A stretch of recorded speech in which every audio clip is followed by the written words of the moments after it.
அலைக்கும் வரஹ்மத்துல்லாஹி வபரகாத்துஹு. இப்போ மக்காவோட வரலாறு நம்ம எடுத்துக்கிட்டோம்னாவே நம்ம எல்லாத்துக்குமே ஞாபகம் வருது இந்த காபத்துல்லா தான். ஆனால் அது அப்படி கிடையாது. மக்கானா அது ஒரு நகரம், அதாவது ஒரு சிட்டி.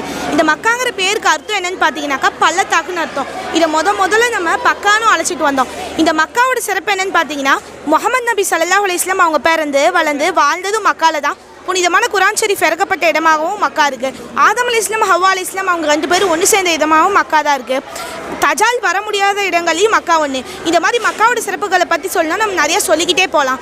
அதில் ஒரு முக்கியமான சிறப்பு தான் இந்த காபத்துல்லா. இந்த காபத்துல்லா பார்த்தீங்கன்னா ஆதம் அலைஹிஸ்ஸலாம் அவங்க காலத்தில் கட்டப்பட்ட காபத்துல்லா. அடுத்ததான் இந்த காபத்துல்லா பார்த்தீங்கன்னா இப்ராஹிம் அலைஹிஸ்ஸலாம் இஸ்மாயில் அலைஹிஸ்ஸலாம் அவங்க காலத்தில் கட்டப்பட்ட காபத்துல்லா. இதில் ஒரு முக்கியமான சிறப்பு இருக்குது. இப்ராஹிம் அலைஹிஸ்ஸலாம் இஸ்மாயில் அலைஹிஸ்ஸலாம் அவங்க 2 பேருமே காபத்துல்லா புதுப்பிச்சு முடிச்சிட்டாங்க. ஆனால் அதில் ஒரு கல்லை வைக்கிற இடம் மட்டும் மிச்சம் இருந்துச்சு. அவங்க அல்லாஹ் கிட்ட துவா செஞ்சதுக்கப்புறம் அல்லாஹ் சுப்ஹானஹு வ தஆலா சொர்க்கத்தோட இதயத்துலேருந்து அவங்களுக்காக இந்த கல்லை கொடுத்தான். இதை இப்ராஹிம் அலைஹிஸ்ஸலாம் அவங்க தான் காபால வைக்கிறாங்க. இந்த கல் உலகத்துக்கு வரும்போது இந்த மாதிரி வெண்மையான வெள்ளை நிறத்தில் தான் இருந்துச்சு.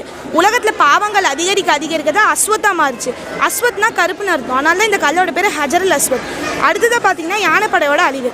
அல்லாஹ் சுப்ஹானஹு வ தஆலா குர்ஆனில் 105வது வசனமான சூரத்துல் ஃபீல்ல என்ன சொல்கிறான்னு பார்த்தீங்கன்னாக்கா, அப்ரஹான்ற கொடுங்கோல் மன்னன் காபாவை அழிக்க வந்தான். அப்போ அல்லாஹ் அபாபீல்ங்கிற பறவையோட காலில் சுடப்பட்ட கற்களை வச்சு ஒரு யானை படையே அழிக்கிறான். இது அல்லாஹ்வோட வல்லமையும் காபாவோட சிறப்பை எடுத்துக்கோ ஒரு முக்கியமான சம்பவம் இன்ஷா அல்லாஹ். அடுத்து பார்த்தீங்கன்னா ஹஜ்ஜோட சிறப்பு.